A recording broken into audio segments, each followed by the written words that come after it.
Hi అండి, నమస్తే. Welcome back to Chandana's వంటిల్లు. ఇవాల్టి మన వీడియోలో చింత చిగురుతో చట్నీ ఏ విధంగా ప్రిపేర్ చేసుకోవాలో చూసేద్దామండి. సింపుల్ అండ్ ఈజీ ప్రొసీజర్ అండి. మనకి ఇప్పుడు సమ్మర్ అయిపోతూ వస్తున్నప్పుడు మనకు చెట్లన్నీ చిగురులు వేస్తూ ఉంటుంది కదా.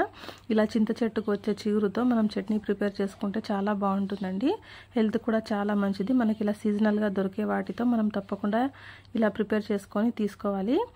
ప్రొసీజర్ అయితే చాలా సింపుల్గా ఉంటుంది. మీరు కూడా తప్పకుండా ట్రై చేసి ఎలా వచ్చిందో కామెంట్ చేయండి. ఇప్పుడైతే ప్రొసీజర్ చూసేద్దాము. ముందుగా ఒక ప్యాన్ తీసుకొని ఇందులోకి 1 కప్పు పల్లీలు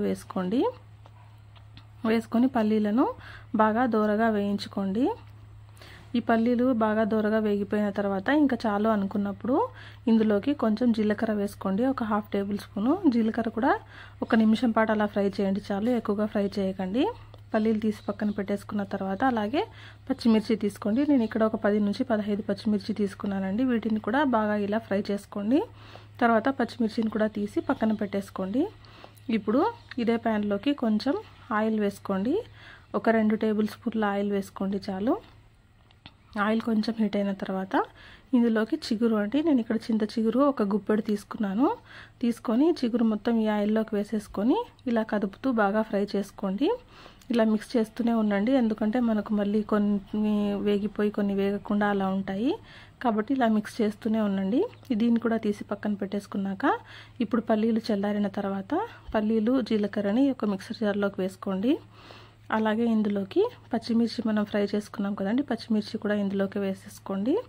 తర్వాత కొంచెం వెల్లుల్లి రెబ్బలు అండి, ఒక 10 వెల్లుల్లి రెబ్బలు వేసుకొని మీకు టేస్ట్కి సరిపడా సాల్ట్ వేసుకోండి, 1 టేబుల్ స్పూను. దీన్ని మెత్తగా ఒకసారి గ్రైండ్ చేసేసుకోండి. తర్వాత ఇందులోకి మనం చింత చిగురు ఫ్రై చేసుకున్నాం కదండి, ఆ చిగురు మొత్తం కూడా ఇందులోకి వేసేసుకోండి. తర్వాత కొంచెం వాటర్ వేసుకోండి గ్రైండ్ చేయడానికి. చూడండి, ఈ విధంగా మెత్తగా గ్రైండ్ చేసేసుకుంటే అంతేనండి. మన చిగురు చట్నీ ఈ విధంగా గ్రైండ్ చేసుకుంటే సరిపోతుంది. ఇప్పుడు దీనిని మనం డిష్ అవుట్ చేసుకుందామండి. చాలా బాగుంటుందండి ఈ చట్నీ, పుల్లగా చాలా టేస్టీగా ఉంటుంది.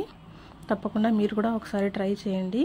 చివరిగా ఇందులోకి సన్నగా తరిగిన ఆనియన్ ముక్కలు వేసుకోండి. ఇలా వేసుకోవడం వల్ల మనకు చట్నీలో మధ్యలో తగులుతూ చాలా బాగుంటుందండి. వేడివేడి అన్నంలో ఈ చట్నీ చాలా రుచిగా ఉంటుంది. తప్పకుండా మీరు కూడా ట్రై చేయండి. ట్రై చేసి ఎలా వచ్చిందో మర్చిపోకుండా కామెంట్ చేయండి. ఒకసారి మన ఛానల్ని ఓపెన్ చేసి చూడండి, మంచి రెసిపీస్ ఉన్నాయండి. ఆ రెసిపీస్ కనుక మీకు నచ్చినట్లయితే ఛానల్ని సబ్స్క్రైబ్ చేయండి. ఈ వీడియో కనుక మీకు నచ్చినట్లయితే ప్లీజ్ లైక్ చేయండి, షేర్ చేయండి అండ్ సబ్స్క్రైబ్ చేయండి. ఇలాంటి మరిన్ని మంచి వీడియోస్ కోసం తప్పకుండా మన ఛానల్ని సబ్స్క్రైబ్ చేయండి. థ్యాంక్ యూ ఫర్ వాచింగ్ అండి. మరో మంచి వీడియోతో మళ్ళీ మీ ముందు ఉంటాను. అంతవరకు బాయ్ అండి. Thank you for watching.